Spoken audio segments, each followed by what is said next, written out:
around 1900, home ownership started in places like the United Kingdom. By 1911, 10% of homes in the United Kingdom are privately owned. But don't forget the other figure, which people don't talk about. 90% weren't.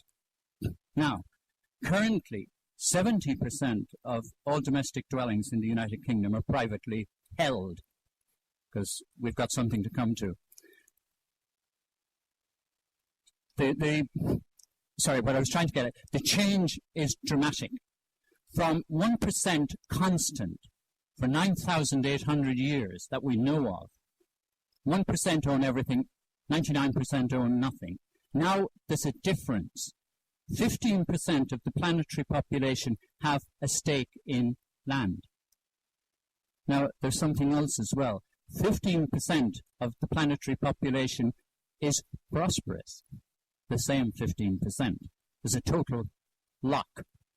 Those who have homes are prosperous. Those who haven't got homes are poor.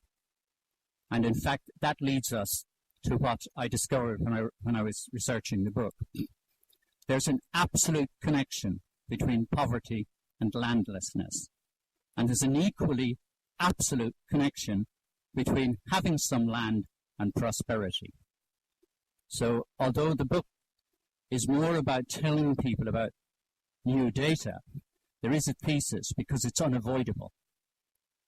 The way to solve poverty, and the proof, most of you here I think would probably prove it, is a small piece of land called a home. Now, historically, who were the owners? Who were this 1%? And here's a little graphic. Kings, queens, aristocrats, and religions. These are the typical owners throughout history. Now, can I ask how many people here, just to break it a moment, own their own home?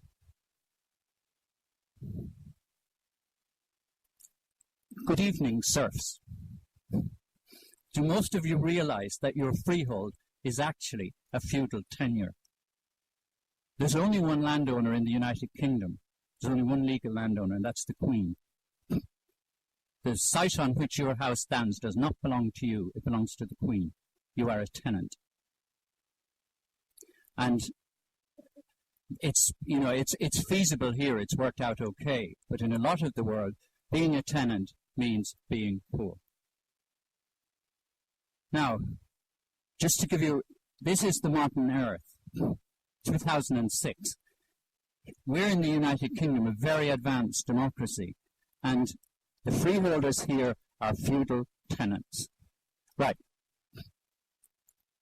When I started the book, I thought we had left monarchical government behind, that kind of thing. Well, everybody keeps saying there are 193 countries in the world.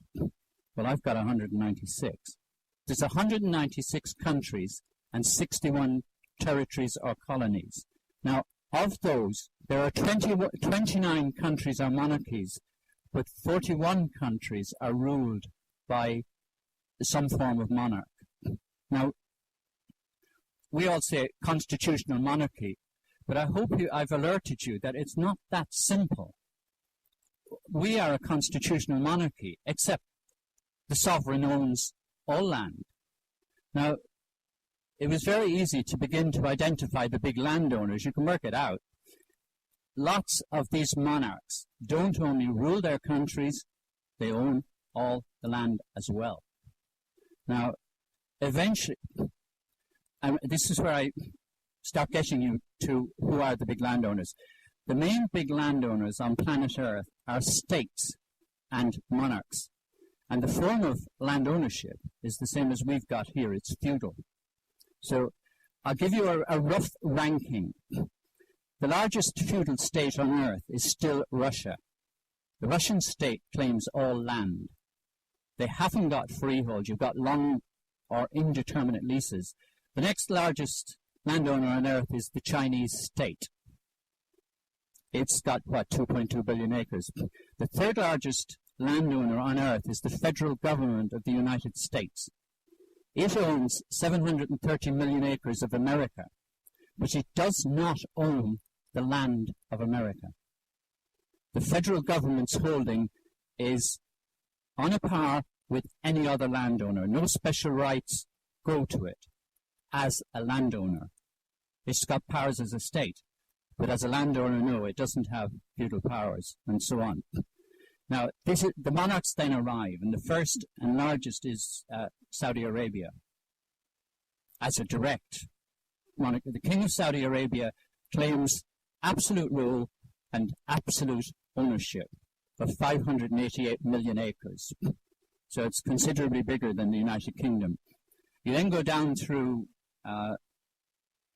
Thailand, the United Kingdom, and so on. And that's roughly the ranking.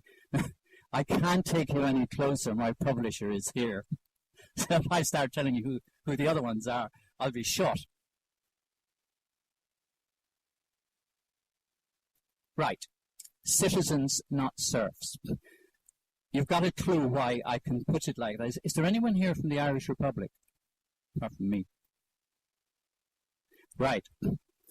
The independence struggle in the Republic was enormously about land, which I will come to eventually.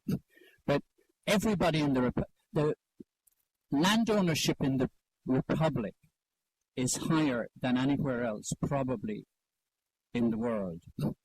Because the population in the Republic had a lot of farmers and a lot of peasants in it. So the distribution of owned land is very high, and the population is fairly homogeneous. The city dwellers all have country cousins and all this kind of thing. But the one thing they didn't realize, and it's really quite funny, it gets the best reaction when you say, "Good evening, serfs," because everybody says, "What?" And you say, "Well, you don't own your land. The land your house stands on belongs to the state." The Irish state inherited the feudal rights of the British monarch, and nobody noticed. So one former Irish cabinet minister came up to me at a supper evening and said, "Kevin, you are not to go around the Republic telling people that." He said, "That is very disruptive." I said, "But it's true." These guys in the GPO in 1960, they weren't shouting, "Give us feudal ownership, give us a lease." So they thought they actually won ownership of land, but they didn't. So there's a high, let's call it a high problem. The ultimate ownership of land is under very peculiar control in most of the planet. I've got 57% of the land of the planet formally identified as feudal. And stuck. The country, anyone here who knows India, the country that is most damaged by feudal structures of land ownership, funnily enough, is India. China is feudal, but is dishing out leases, a bit like Britain. And China has reduced abject poverty from 80% to 46% in the last decade. The Indian figure for abject poverty, less than $1 a day, has not budged in a decade. It's 81%, unchanged. The Indian middle class has expanded, but they haven't got into poverty, and they're stuck because of the strange systems of land ownership in that country. So, serfs, citizens, not serfs. In the United States, by way of example, the United States, the land you have your house on or your farm is yours. There is no superior owner. And I think, personally, that that's politically very important. A person who really does own their own land is certainly a great deal politically freer than somebody whose site is owned by either the Crown or the state.